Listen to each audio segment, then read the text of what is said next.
Let yourself relax for a moment.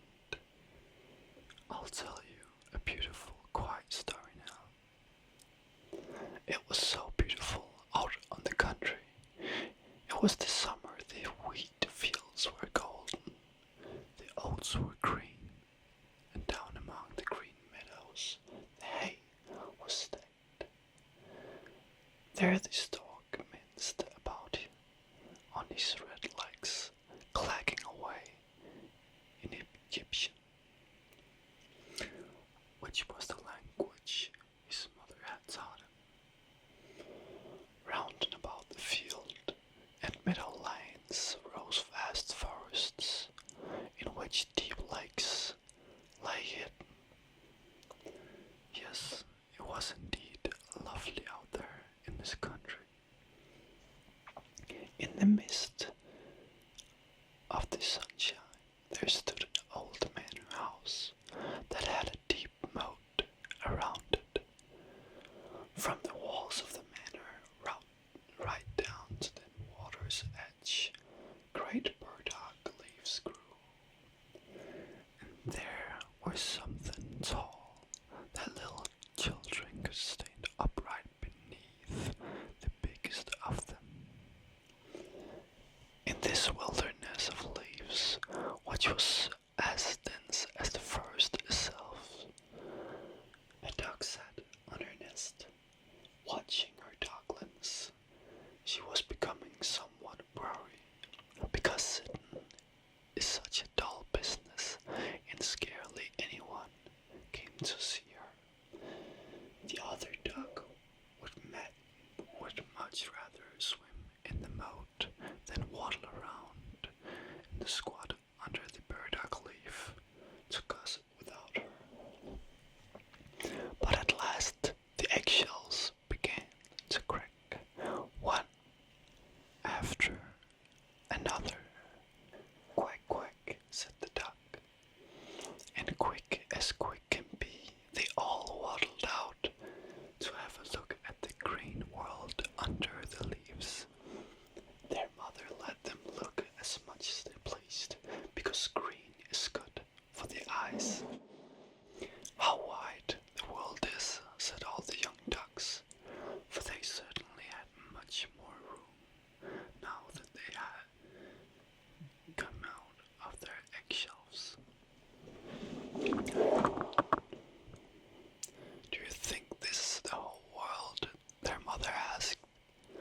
Why, it extends on and on, clear across to the other side of the garden and right into the parson's field.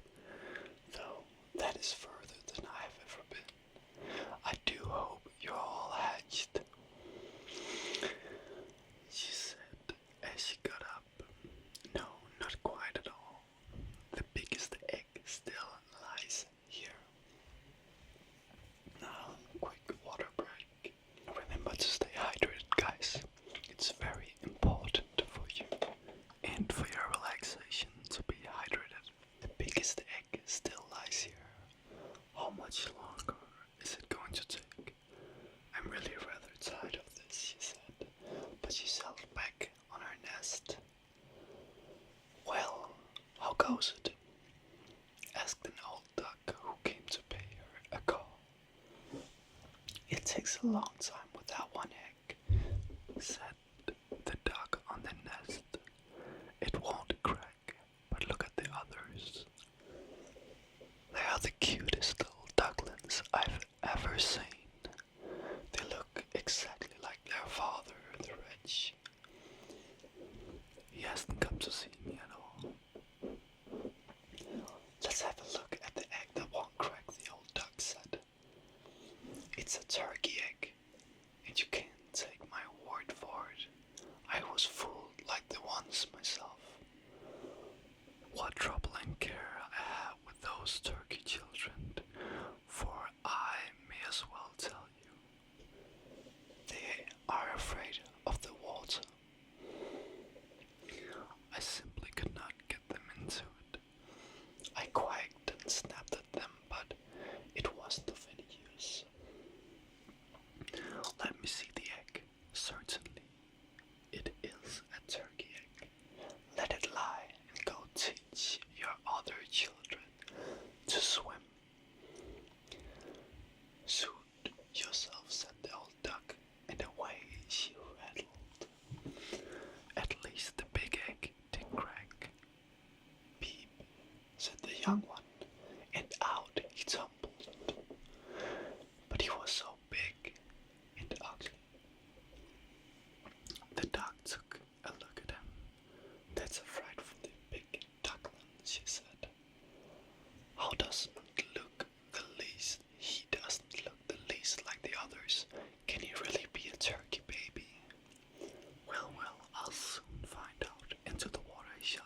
plunged in.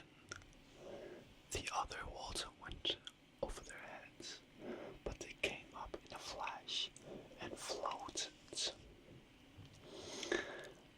Their legs worked automatically. Oh, 1 second. The water went over their heads, but they came up in a flash and floated to perfection.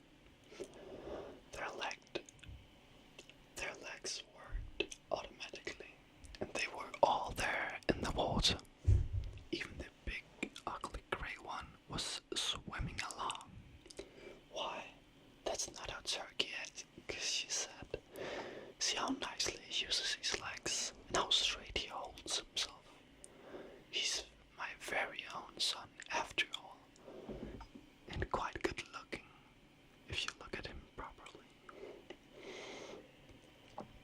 Quack quack, come with me. I'll lead you out into the world and introduce you to the duck garden, but keep close to me so that you won't get stepped on, and watch out for the cat.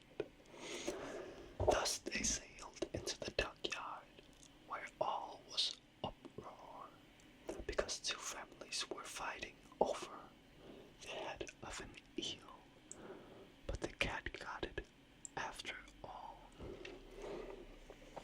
You see, that's the way of the world. The mother duck licked her bill because she wanted the eel's head for herself. Stir your legs, bustle about, and mind that you bend your necks to that old duck over there. She's the noblest of us all and has Spanish blood in her. That's why she's so fat. See the red rag around her leg? That's a wonderful thing, the highest distinction a duck can get. It shows that they don't want to lose her.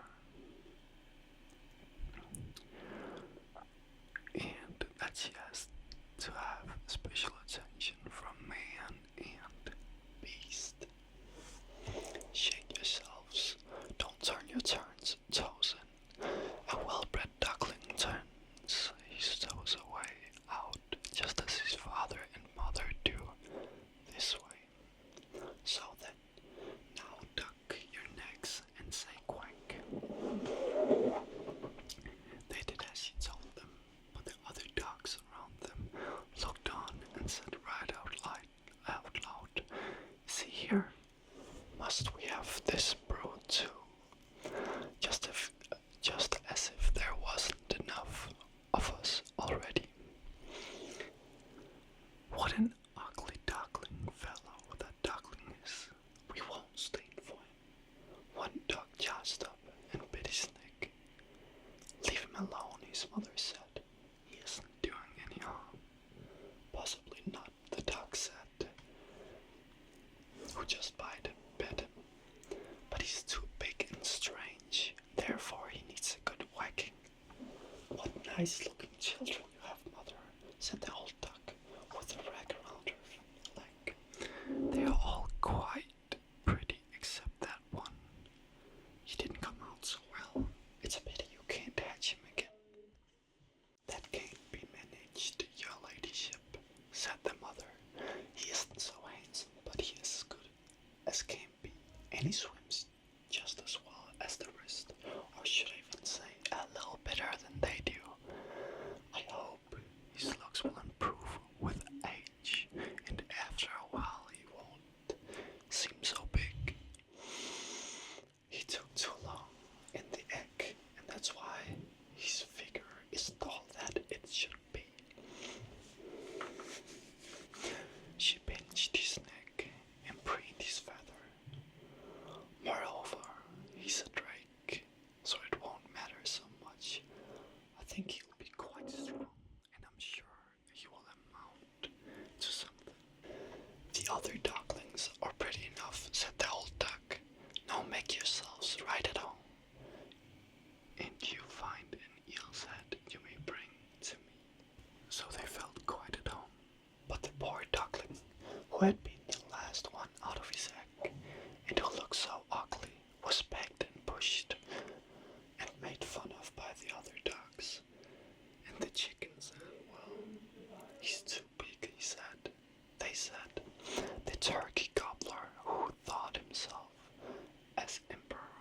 because he was born wearing spurs, puffed up like a ship under the full sail and bore down upon him, goblin and goblin, until he had a red face. The poor duckling did not know where he dared stand and where he dared walk. He was so sad because he was so desperately ugly, and because he was the laughingstock of the whole barnyard. So it went on the first day, and after things went from bad to worse, the duckling was chased and buffed around by everyone, even by his brother. Oh, they would always say, "How we wish that the cat would catch you, you ugly thing." And his mother said, "How I do wish you were miles away." The dogs nipped him, and the hens pecked him, and the gull who fed them kicked him with her feet. So he ran away and flew over the fence, and the little birds in the bushes darted up in fright. "That's because I'm so ugly," he thought, and closed his eyes. But he ran out just the same until he reached the great marsh where the wild ducks lived. There he lay all night long, weary and disheartened. When morning came, the wild ducks flew up to have a look at their new companion. "What sort of creature are you?" they asked, as the duckling turned in all directions, bowing his best to them all. "You're terribly ugly," they told him, "but that's nothing to us, as long as you don't marry into our family."